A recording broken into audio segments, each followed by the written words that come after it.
মধ্যপ্রাচ্যে আবারও কি যুদ্ধের ছায়া? ইরানের রাজপথে বিক্ষোভ আর ওয়াশিংটন থেকে কড়া হুঁশিয়ারি। ডোনাল্ড ট্রাম্প বলছেন, আমরা লকড অ্যান্ড লোডেড। এর মানে কি? যুক্তরাষ্ট্র কি সত্যি ইরানে হস্তক্ষেপ করতে যাচ্ছে? আর ইরান কি জবাব দিল? আজকের এই ভিডিওতে আমরা পুরো ঘটনা বিশ্লেষণ করব। ভিডিওটি শেষ পর্যন্ত দেখুন। চলুন প্রথমে সংক্ষেপে বুঝে নেই ঘটনাটি কী। ইরানের চলমান বিক্ষোভকে কেন্দ্র করে যুক্তরাষ্ট্রের প্রেসিডেন্ট ডোনাল্ড ট্রাম্প একটি বিস্ফোরক মন্তব্য করেছেন। তিনি বলেছেন, যদি ইরান সরকার শান্তিপূর্ণ বিক্ষোভকারীদের বিরুদ্ধে সহিংসতা চালায়, তাহলে যুক্তরাষ্ট্র চুপ থাকবে না। এই বক্তব্যের পরপরই ইরান কড়া ভাষায় জানিয়ে দেয়, বিদেশি হস্তক্ষেপ তাদের জন্য লাল রেখা। ইরানে এই বিক্ষোভ হঠাৎ শুরু হয়নি। দীর্ঘদিন ধরেই দেশটি ভুগছে আর্থিক সংকটে, মুদ্রার মূল্যপতনে, দ্রব্যমূল্যের ঊর্ধ্বগতিতে এবং বেকারত্বে। সাধারণ মানুষের জীবনযাত্রায় কঠিন হয়ে উঠেছে।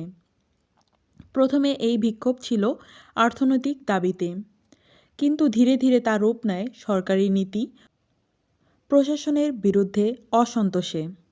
এই অবস্থায় ডোনাল্ড ট্রাম্প তার সামাজিক যোগাযোগ মাধ্যমে লেখেন, যদি ইরান শান্তিপূর্ণ বিক্ষোভকারীদের হত্যা করে, তাহলে যুক্তরাষ্ট্র তাদের রক্ষা করতে প্রস্তুত। তিনি আরও বলেন, we are locked and loaded.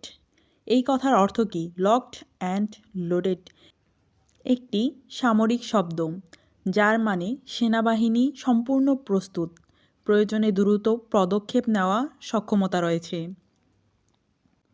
ট্রাম্পের এই বক্তব্য বিশ্বজুড়ে আলোড়ন তোলে। ইউরোপীয় দেশগুলো পরিস্থিতি শান্ত রাখার আহ্বান জানায়।